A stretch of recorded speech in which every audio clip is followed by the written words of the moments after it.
मनोज जरांगे पाटील यांच्या आझाद मैदानावरती उपोषणाचा आजचा चौथा दिवस आहे। मागील 3 दिवसापासून कोणतंही शिष्टमंडळ किंवा सरकारी कोणताही प्रतिनिधी मात्र अद्यापही भेटायला आलेला नाही।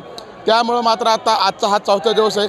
आपण पाहू शकतो मी आज CST या रेल्वे स्टेशन परिसरामध्ये आहे। या ठिकाणी मात्र आता अजूनही जे काही मराठा आंदोलक आहेत त्यांनी हा परिसर पूर्णतः जाम केल्याचं आपल्याला पाहायला मिळते।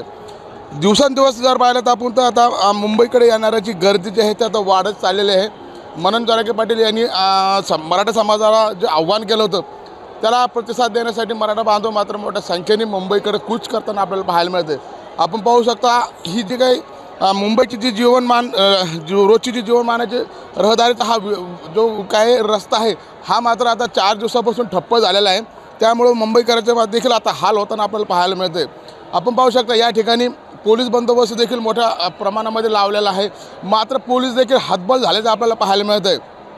त्यांच्यासमोरच देखील काही जे तरुण आहेत ते हुडदून घालताना आपल्याला पाहायला मिळत आहे। मात्र प्रशासनाकडून कोणतीही त्याच्यावरती कारवाई केली जात नाही।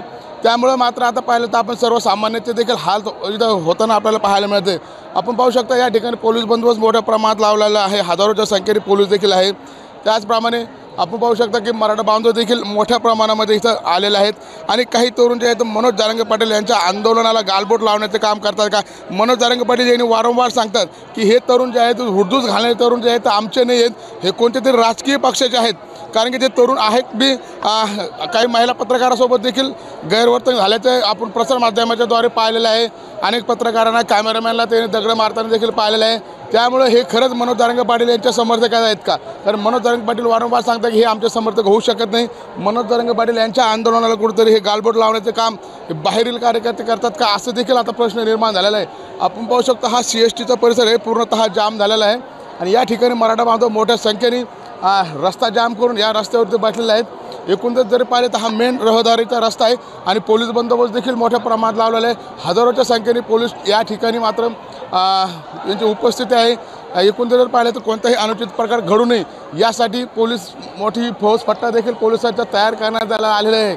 मात्र जे काही तरुण आहे युवा वगैरे आहे हा कुठेतरी मात्र मनोज जरांगे पाटील यांच्या हाकेला देखील प्रतिसाद देताना दिसत नाही। वारंवार मनोज जरांगे पाटील म्हणतात की पोलिसांना त्रास देऊ नका, सर्वसामान्यांना त्रास देऊ नका। मात्र असं होताना आपल्याला पाहायला मिळत नाही।